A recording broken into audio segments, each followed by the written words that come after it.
네, 2018년 9월 14일 금요일 장 마감하도록 하겠습니다. 자, 오늘은 선물옵션 동시 만기일이 끝난 금요일입니다. 다음날 금요일이었고, 어제 선물옵션 동시 만기일의 막판에 조금 끌어당겼는데 큰 변동성을 보이지 않았어요. 그렇기 때문에 오늘은 뭐 사실 조정이어도 할 말이 없던 장인데 그러지 않고 기회가 왔을 때 그냥 땡겨준 것 같습니다. 오늘 개인들이 1,400억대 매도가 나왔어요. 와, 이 기다리던 매도예요. 1,000억 이상 한 번 더 나왔죠. 1,400억대 매도. 개인들이 드디어 나 주식 못하겠어. 진짜 나 주식하다가는 진짜 제명이 못 살 것 같아 하는 개인들이 이제 나가 떨어지고 있는 겁니다. 이제 그거를 보면서 우리는 이제 또 다른 입장이잖아요. 그 개인들이랑 다른 개인이잖아요. 우리는 그죠? 그렇기 때문에 개인들 매도하면 땡큐죠. 개인들 매도 막 이렇게 막 1,000억대 이상 해주면은 진짜 얘 드디어 나가는구나라고 이제 개인과 다른 입장에서 생각을 해주시면 좋을 것 같습니다.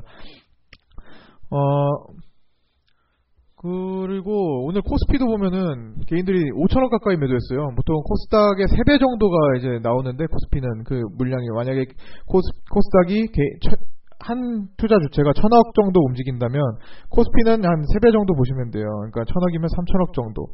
그래서 오늘 코스피나 코스닥 둘 다 적지 않은 매도량을 보였고요, 개인들이. 그래서 이걸 보고 우리는 또 긍정적으로 또 판단할 수가 있겠죠. 하지만 요렇게 개인들이 주말 전에 매도를 많이 하면 주말에 무슨 생각을 해요? 내가 좀 잘못 팔았나 보다. 시장은 좀 더 갈 수도 있을 것 같은데 괜히 팔았어 라고 주말에 다짐을 하고 또 돈을 구해옵니다. 아니면은 매도했던 걸 다시 씁니다. 월요일에 또 개인들이 매수로 그냥 시작하자마자부터 달리면서 조정 거칠 수 있어요. 흔들 수 있습니다. 우리는 지금 월요일만 되면은 최근에는 조금 개인들이 덤비는 트렌드가 있었어요. 최근에. 그렇죠? 옛날과 또 다르게.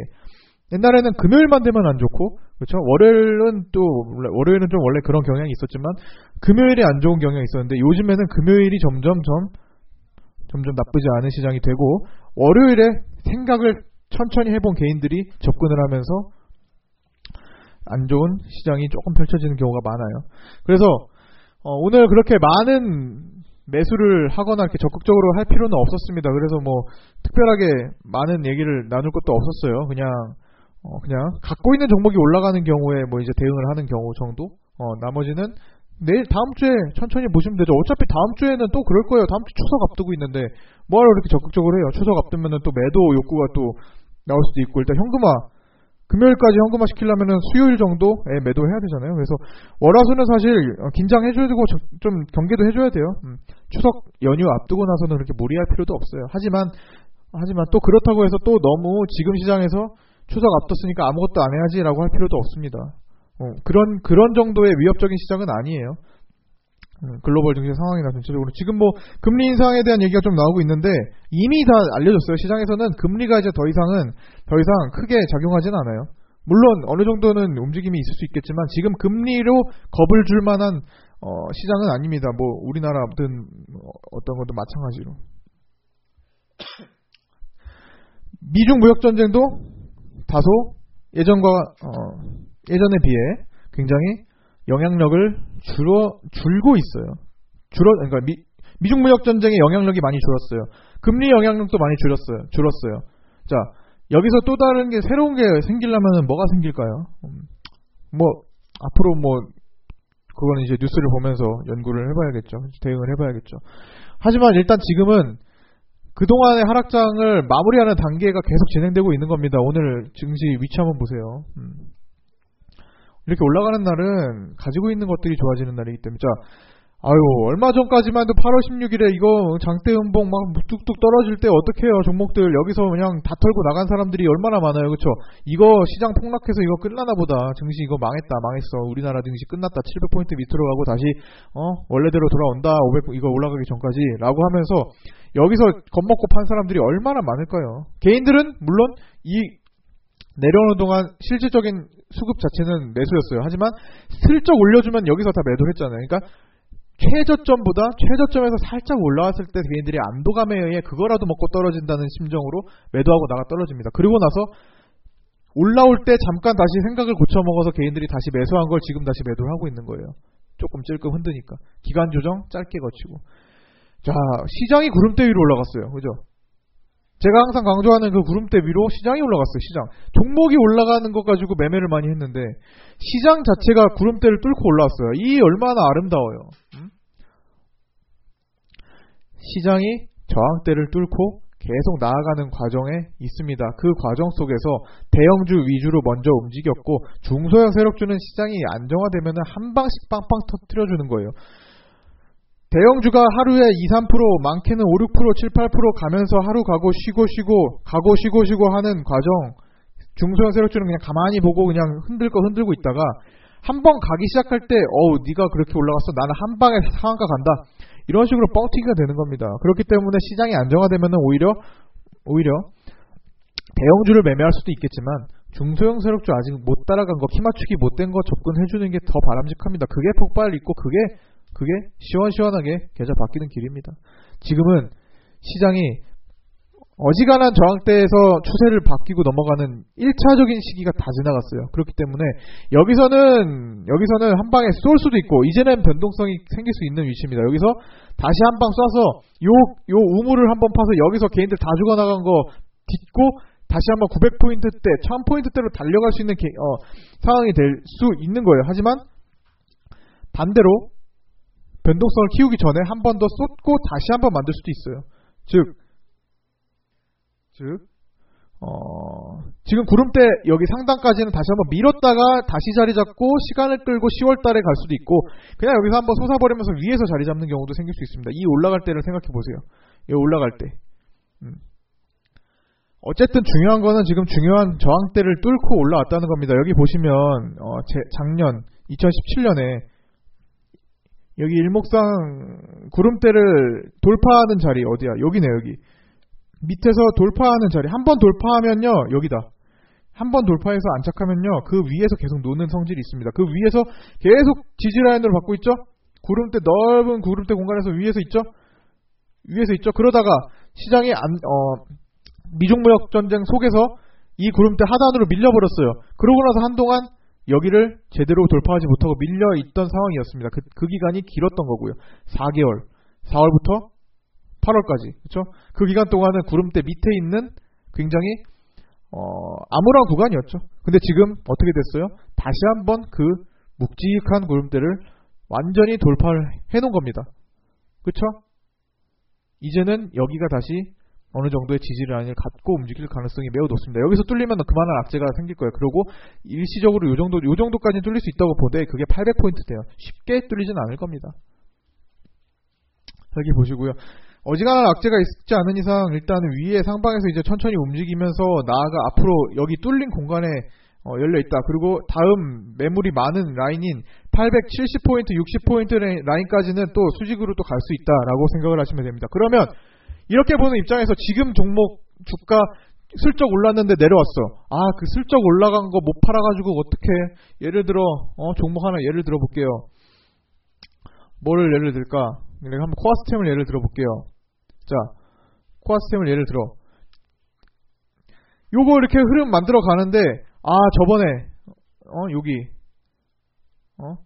자, 여기 고점 17,400원 고점 음봉이야.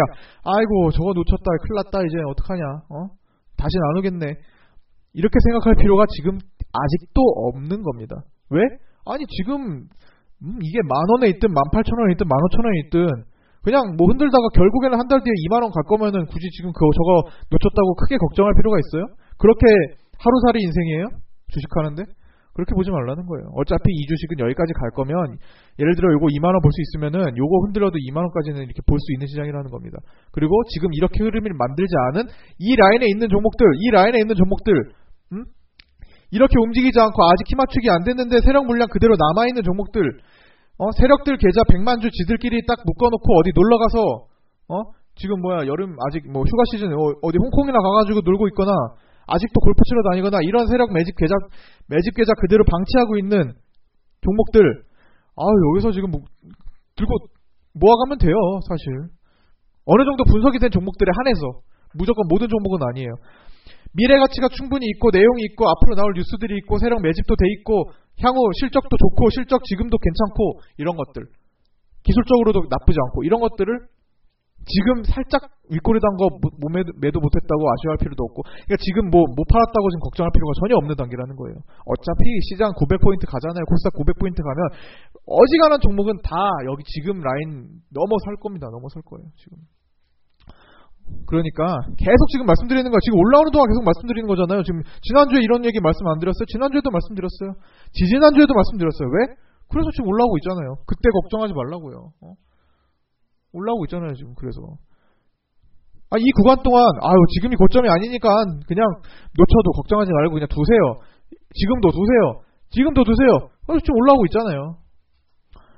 당시에 생각하면 걱정이 될 수 있어요. 근데 좀 시야를 좀 넓게 보라고. 왜 이렇게 주식하는데 시야들이 좁아요. 시야를 점점 넓게 보는 연습을 해주시고 제가 하는 말씀들을 계속 생각을 한 번씩 해보시고 그때는 그랬었지. 계속 복기를 해보세요. 이때 든 감정 잊지 마시고 이 시장 폭락할 때 든 감정을 잊지 마시고 이때 했던 고민들 그런 것들 잊어버리지 마시고요. 내가 그때 그랬었는데 정말 지나고 나니까 올라오네. 지나고 나니까 그게 개인들 못 살게 구는 거였네. 이렇게 생각을 해주시면 됩니다. 지금도 놓쳐도 괜찮아요. 지금도 뭐 이렇게 흘러. 우리나라가 나중에 선진국이 된다면 미국 시장처럼 되지 않겠어요? 뭐 불가능한 건 아니에요. 아니 진짜 미국 시장 부러워요. 부러운데 우리나라라고 앞으로 사실 솔직히 정치가 좀 불안하긴 한데 우리나라라도 이렇게 못하겠어요? 이렇게 못 가겠어요? 10년 20년 못 달리겠어요? 우리나라라도? 그러면 얘네들 미국 입장에서 보세요. 나스닥 입장에서 이거 놓쳤다. 이거 지금 올라가는데 이거 어떻게 고점 놓쳤는데 이거 큰일 났다. 죽어야겠다. 이래요? 그러고 나서 몇 년을 올라는 거예요. 그때 놓치는 게 오히려 나은 거예요. 그냥 두고 얘네들 입장에서는 그냥 두고 그냥 잊어먹고 그냥 배당이나 받고 그냥 이렇게 살면 되는 거예요. 얘네들은 나스닥은. 아직은 우리나라가 이 정도를 못 따라가고 있기 때문에 그래도 어느 정도 고점을 봐가지고 매도하고 다시 또 저점에 있는 구간 또 모아가서 또 먹고 아니면 또 단타를 하려면 또 그냥 해보고 단타는 또 따로 비중을 빼서 하는 거니까 그렇게 해서 끌고 가고 있는 거예요. 근데 우리나라라고 지금 한 20-30년 뒤에 이런 시장 펼쳐지지 않으리라는 법 있어요? 우리나라는 코리아 디스카운트 기본적으로 저평가된 시장이에요. 우리나라 기업들이 세계에서 그렇게 무시하지 못해요. 삼성전자 그 어떤 기업에 또 어떤 세계 기업에서도 뒤처지지 않잖아요. 우리나라 기업들 만만치 않습니다. 세계에서 한 역할 다 하고 있어요. 어지간한 대기업들. 그런 기업들이 많은 국가인데 지금 우리나라 맨날 코리아 디스카운트에 갇혀가지고 시장 돌파도 못하고 제대로 가지도 못하고 맨날 저평가하고 항상 이러진 않아요. 앞으로 미래를 생각을 해보세요. 좀 책도 좀 읽어보시고, 그냥 주식책 말고, 앞으로 10년 뒤에 어떤 세상이 펼쳐질까, 20년 뒤에 어떤 세상이 펼쳐질까, 인문학 책도 보시고, 아니면은 과학기술 책 보시고, 나중에는 이런 세상이 펼쳐지겠네. 그러면은 이쪽이 좀 괜찮겠는데? 그런 것들 단기 파동 무시하시고 그냥 모아가도 되는 거예요. 제가 그런 관점에서 지금 모아갈 종목들을 계속 소개를 해드리는 거고요. 좀, 오래 되신 회원님들 기준으로. 그렇게 조금 시야를 넓게 보실 필요가 있습니다. 우리나라도 나스닥처럼 될 수 있어요. 기업은 괜찮아요. 실적 지금 맨날 실적 부진하다 하지만 우리나라 기업 그렇게 무시할 만한 건 아닙니다. 정치적인 문제는 좀 있어요. 그거는 조금 취약합니다. 사실 그거는 좀 해결이 돼야 될 문제예요. 정치나 무슨 어떤 정책적인 문제, 공매도 문제 해결한다든가 여러 가지 문제가 있긴 합니다. 하지만 그게 평생 우리나라가 해결을 못할 숙제는 아닌 것 같아요. 1990년대가 지금과 다르듯 2000년대 초반이 지금과 또 다르듯 1980년대가 지금과 다르듯 계속 바뀔 겁니다. 그 바뀔 때 긍정적으로 바뀔 수 있다는 생각을 갖고 말 그대로 그냥 코스닥을 우리나라를 보세요. 봤을 때 얼마 6년 동안 지금 박스권에 갇혀 있었잖아요. 2009년부터 2015년까지 6, 7년간 지금 우리나라는 600이면 매도고 400이면 매수야. 맨날 이런 시기래요. 600이면 매도, 400 매수. 우린 못 가는 나라야. 이러고 있다가 결국에는 가잖아요. 결국엔 900포인트 보잖아요. 그러면 지금 900이면 매도, 700이면 매수 이런 시장인데 1000포인트, 1500포인트 못 갈까요? 갈 수 있어요. 우리나라 기업 충분히 그럴만합니다. 하지만 여러 가지 문제를 해결하면 돼요. 이제 계속 반복해드리고 있는 거는 일단 뭐 하나 놓쳤다면 그 종목에 대한 어느 정도 분석이 돼 있다면 걱정하지 마시라는 겁니다. 이거 놓쳐서 죽을 거 없어요. 아시겠죠? 다 나중에 되면은 더 많이 가 있는 게 훨씬 더 많을 겁니다. 말도 안 되게 더 많이 가 있는 것들이 많을 거예요. 그만한 저평가 구간에 있는 종목들이라면 고평가는 당연히 안 되겠죠. 물론 고평가여도 더 가는 건 당연히 그런 건 단기 매매에 적합한 종목들입니다. 크게 갈 수 있는 종목에서 단타를 치더라도 크게 갈 수 있는 종목, 내가 이 종목 하다가 설령 30% 물렸어. 그런데 나중에 이거는 2배, 3배 갈 수 있는 종목이야. 그런 데서 하다가 사고가 나도 되게, 그나마 마음이 편하겠죠. 그죠? 그런데 지금 최고 고평가된 만주 최고점에서 하다가 물렸어. 와, 이게 다시 올까?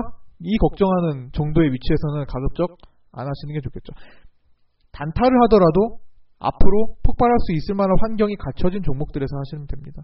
거기서 먹고, 거기서 분할해서 먹고, 다시 또 보고, 그 종목 또 한번 해보고, 그러다 보면은, 시간이 흐르면은, 결국 그 종목이 한 번쯤은 가야 될 정도로 갑니다. 바이오가 태어나면, 어지간한 종목은 3천억을 한번 봅니다. 어지간한 바이오 종목은 평생 3천억을 한번 봐요. 3천억을 한번 겪어서 안정화된 종목은 평생 1조 클럽에 가려고 노력을 합니다. 1조 한번 가보려고 합니다. 어떤 종목이든. 그러니까 바이오는 굉장히 안 좋아요. 재무들이 평균적으로 젠백스나 대화제약이나 좋든 안 좋든 어떤 바이오는 태어나면 3천억과 1조를 보러 간다고 보시면 됩니다. 시가총액이. 자, 대화제약 지금 5천억이네요. 1조 원 찍었었어요. 6만원. 딱 여기 1조 원이었어요. 그쵸? 1조 클럽. 제가 이때 대화제약 이거 1조 찍을 때 한번 봤어요. 야, 1조 찍었다. 이젠 얘 목표 달성했네. 그러고 보세요. 1조 한번 찍고 떨어진 거 보세요. 지금 3만원이 5천억대예요. 5,600억이에요. 요거 59,000원이면은 1조 조금 넘었었던 거 맞죠? 맞나요? 그쵸? 요날 제가 2015년 11월에 제가 말씀드렸었어요.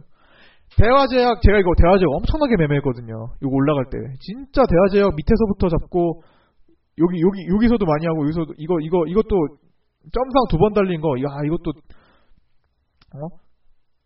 저는 이때, 요 라인에서 많이 매매했어요. 여기 흔드는 구간. 이거 흔드는 거다. 여기서도 하고. 이날 제가 말씀드렸던 게 있어요. 1조 클럽 됐다. 진짜 목표 달성했나 보다. 라고 말씀드렸던 적이 있습니다. 이거 말고도 젠백스의 경우도 그러니까 예를 들어 드리는 거예요. 많은 종목들이 있어요. 한번 시가총액 한번 비교해 보시면 돼요. 지금 젠백스 얼마예요? 5천억이에요. 시가총액 5천억. 2배가 3만원이 1조네요. 가요. 한 번쯤 다 1조 클럽 들어갔었어요. 과거 오래된 종목들 바이오들은. 아직 여기까지 가지 못한 종목들은 3천억을 향해서 갑니다. 평균적으로 이게 3천억이랑 1조가 뭐가 딱 정해진 건 없어요. 1조라는 건 상징적일 수 있어요. 1조 클럽. 3천억은 정해진 거 없어요. 하지만 제가 지금까지 수많은 종목들을 보면서 수많은 바이오 종목들을 보면서 3천억을 한번 찍고 죽는 것들이 많고 3천억을 돌파했으면 1조 간 종목들이 많고 1조 한번 돌파해서 조 단위로 가는 종목들은 2조 원, 3조 원을 한 번씩 찍으러 간다는 것은 제가 지금까지 종목들을 항상 쭉 살펴서 데이터를 보면서 경험적인 측면에서 말씀드리는 거예요. 1조 클럽이라는 말이 또 괜히 생긴 것도 아니고요. 그렇죠? 한번 쭉 종목들 시가총액하고 비교해 보세요. 근데 바이오 종목에 약간 국한된 내용이에요. 다른 것들은 좀 더 다른 내용들을 살펴야 합니다.